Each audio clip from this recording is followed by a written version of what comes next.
Kekejaman rejim Zionis dalam tempoh 108 hari semakin melampau.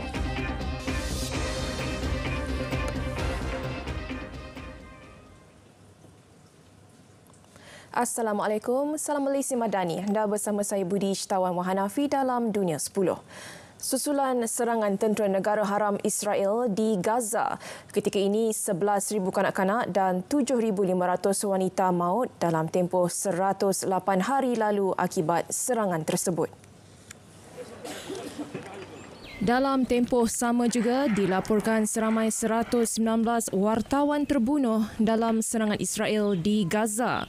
Menurut pejabat media kerajaan Gaza, jumlah mayat yang sampai di hospital telah melebihi 25,900 manakala 63,000 penduduk Palestin cedera sejak konflik bermula 7 Oktober tahun lalu. Dalam pada itu, kira-kira 70,000 rumah musnah dalam serangan rejim Zionis dan 290,000 lagi rumah tidak dapat didiami. Perdana Menteri Palestin Muhammad Shtayyeh menegaskan konsensus antarabangsa mengenai penubuhan negara Palestin perlu diterjemahkan. Jelas beliau, dunia juga perlu memulakan sekatan ke atas Israel kerana pencerobohan berterusan, penjajahan, pendudukan dan penolakannya terhadap keamanan. Berucap pada mesyuarat mingguan Kabinet Palestin di Ramallah, beliau berkata negara-negara luar tidak harus memberi perhatian kepada Perdana Menteri Negara Haram Israel, Benjamin Netanyahu dan kerajaannya yang menolak penyelesaian. Tegas beliau, dunia juga harus berusaha untuk mengundi Palestin menjadi negara anggota Pertubuhan Bangsa Bersatu PBB.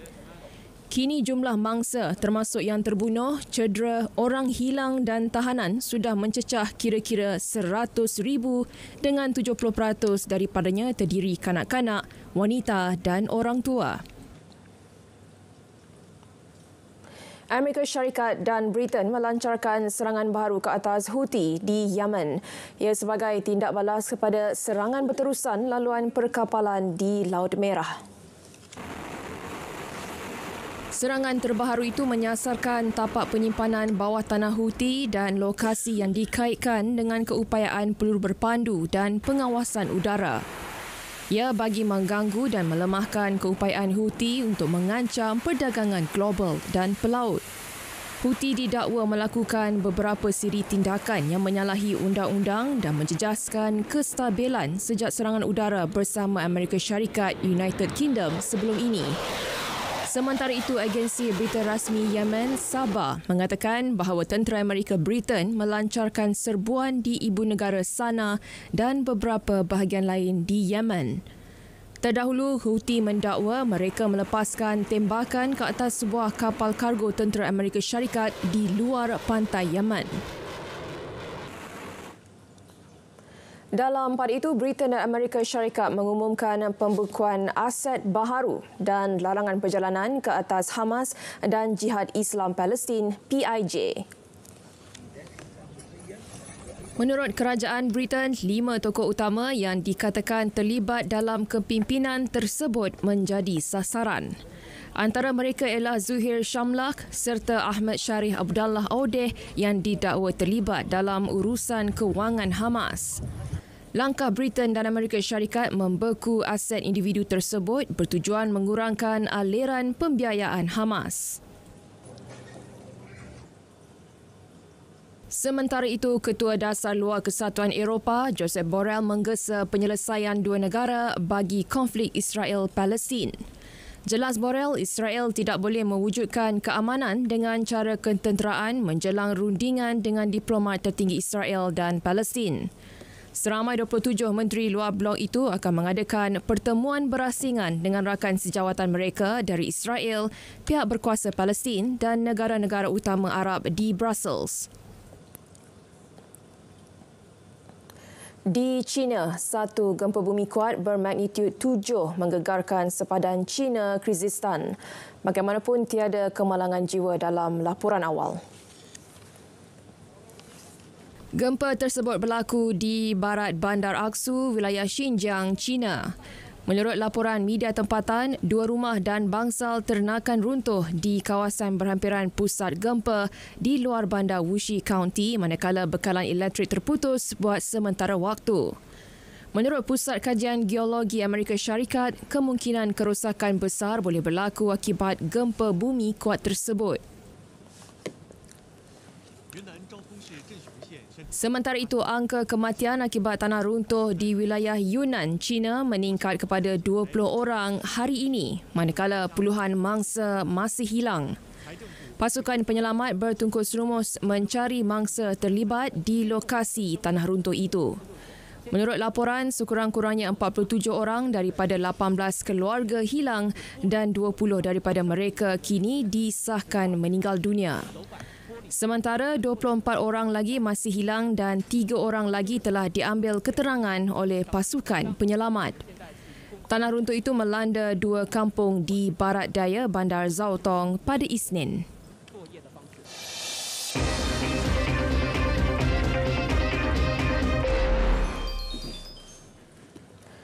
Satu operasi ketenteraan di Ecuador menemukan 22 tan metrik kokain. Itu juga antara rampasan dadah terbesar di negara tersebut. Kesemua dadah tersebut dipercayai untuk diedarkan di seluruh Asia, Eropah dan Amerika.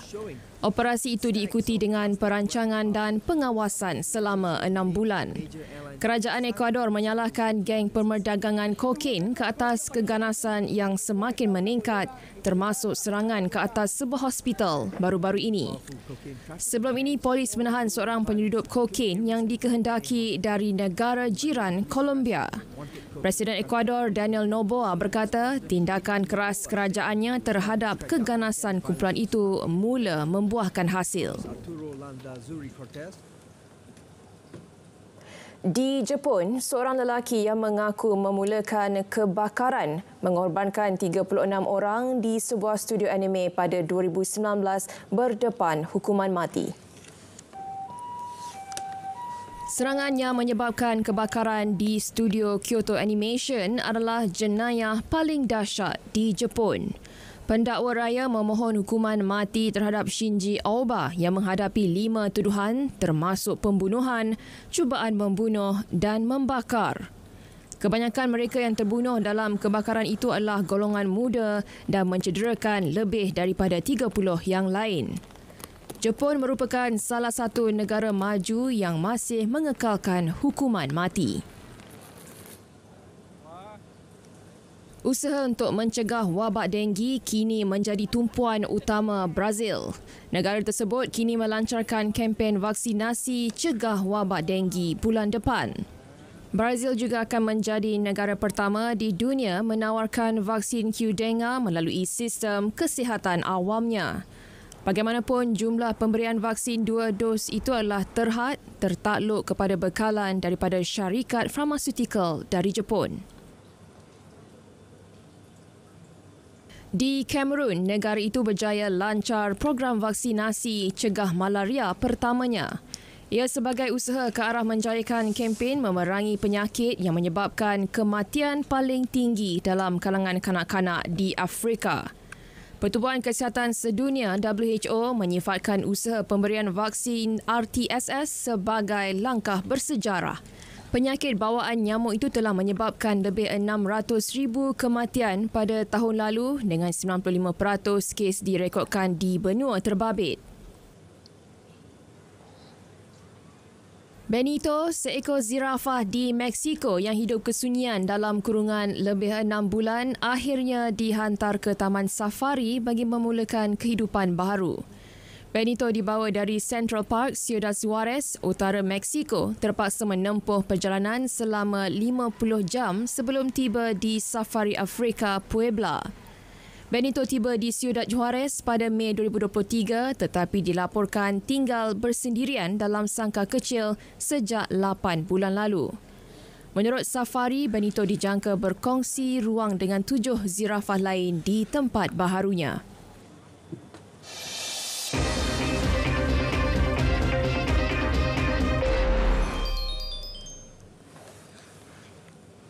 Piala Asia 2023, tuan rumah Qatar mara kepusingan 16 terbaik dengan rekod tanpa kalah dalam kumpulan A atasi China 1-0 pada aksi terakhir di Stadium Antarabangsa Khalifa.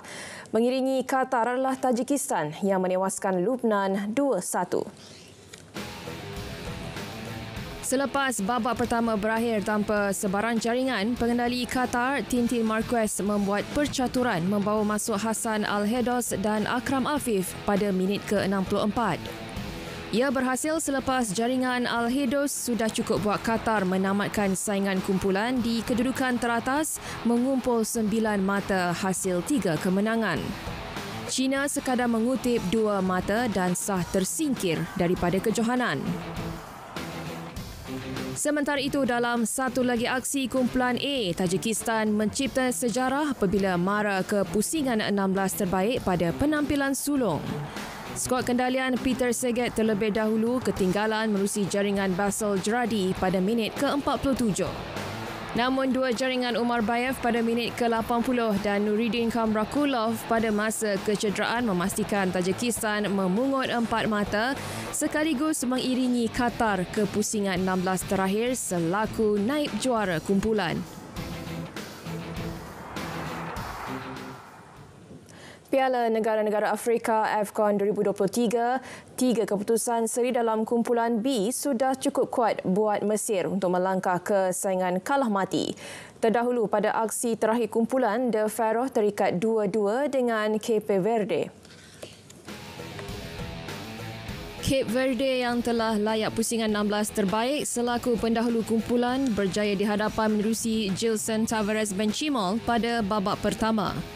Namun pemain gantian Mahmud Trezeguet berjaya menyamakan kedudukan 5 minit selepas babak kedua bersambung.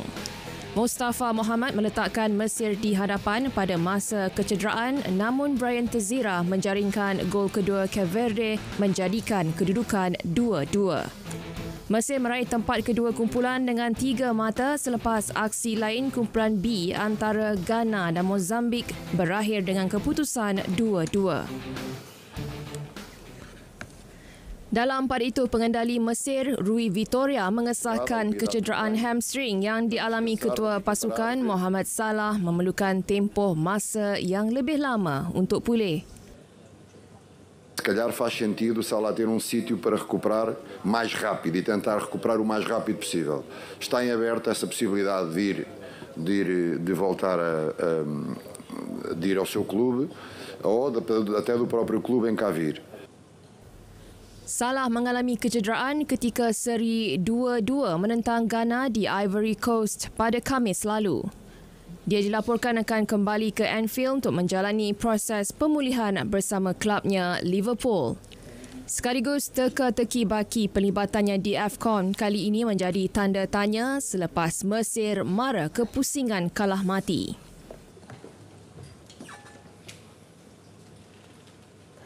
Dunia 10 berakhir di sini, dari sungai ke segara, Palestin pasti merdeka. Malaysia Madani, tekad perpaduan penuhi harapan. Assalamualaikum dan selamat malam.